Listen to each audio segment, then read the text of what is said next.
One, two, three. 오늘 꼭 알아야 할 경제 소식 세 가지. 세 가지 경제 지금 시작하겠습니다. 첫 번째 소식 보겠습니다. 네, 세계 경제 침체 확률 네모 이렇게 나와 있네요. 네, 어제 설문 결과가 발표가 된 거죠. 네. 어떤 내용이 나왔는지 확인해 보겠습니다. 보겠습니다.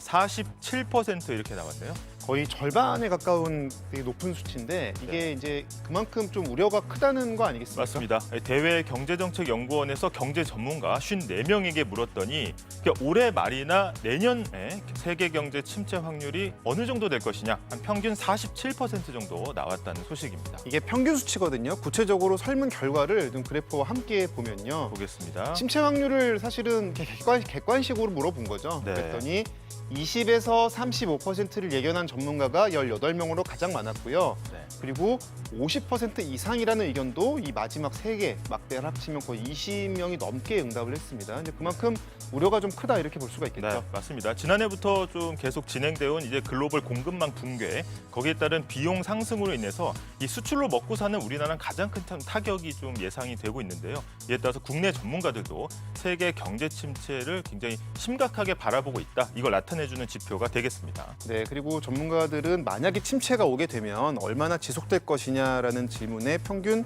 13.8, 네. 그래서 한 14개월 가까이 지속될 걸로 예상을 했는데요. 아무래도 지난해 우크라이나 전쟁 이후에 많은 국가들이 서로 교류나 교역 이런 것들이 좀 줄면서 좀 비용이 올라간 측면 이런 것들에 대한 우려가 좀 가장 크게 나오고 있습니다. 네, 그래서 전문가들의 절반 이상이 여기에 대한 해결책으로도 이 글로벌 공급망을 좀 확충해야 된다, 다시 복원해야 된다 이렇게 대안을 내놨습니다. 네, 저희 두 번째 소식 보겠습니다.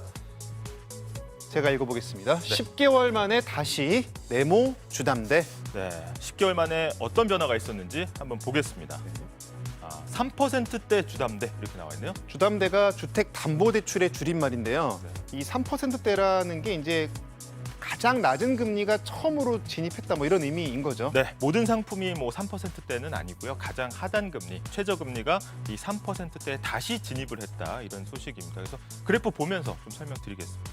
주택담보대출 같은 경우에는 지난 11월만 해도요. 거의 6%까지 올랐다가 이게 이제 점점 좀 잦아들더니 이제 5월 중순 어제죠. 들어서는 3%대로 이제 신용이 좋은 분들이 받을 수 있는 가장 좋은 조건을 전제로 했을 때 3%대에 들어왔습니다. 네, 다시 3%대 진입했다는 게 굉장히 상징적인데요. 아무래도 금리 인상 스케줄이 이제 종료되고 앞으로 동결 혹은 인하로 갈 것이다라는 기대감이 퍼지면서 이 시중 채권 금리가 떨어지고 있거든요. 이에 따라서 주택담보대출의 금리도 함께 떨어지고 있는 것으로 보입니다. 다만 우리나라 같은 경우에는 이제 규제 관점에서도 좀 볼 필요가 있는데요. 실제로 금융당국의 어떤 규제 움직임 속에서 예금 금리도 함께 떨어지고는 있습니다. 그래서 대출 금리 하락의 어떤 양면성도 고려는 하셔야 된다는 말씀 드려야 될 것 같고요. 네.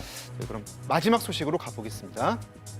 자, 한번 읽어주실까요? 네, 중국 네모 20% 웃돌아 이렇게 나와 있네요. 자, 중국의 어떤 지표가 20%를 웃돌았는지 확인해 보겠습니다. 네.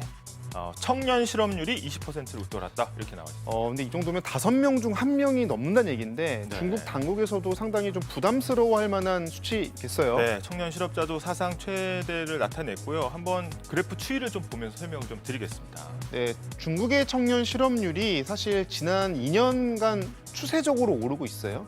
최근 들어서 잠깐 내려왔다가 좀 나아지나 싶었는데 다시 이제 20%대로 접어들면서 우려를 또 키우고 있습니다. 네, 올해 이제 7월에서 8월에 이제 사회로 진출하는 대학 졸업생들이 중국에서 1,100만 명이 넘는 사상 최대치라고 합니다. 그래서 이 청년 실업률은 한동안 계속 고공행진을 할 것으로 보이고요.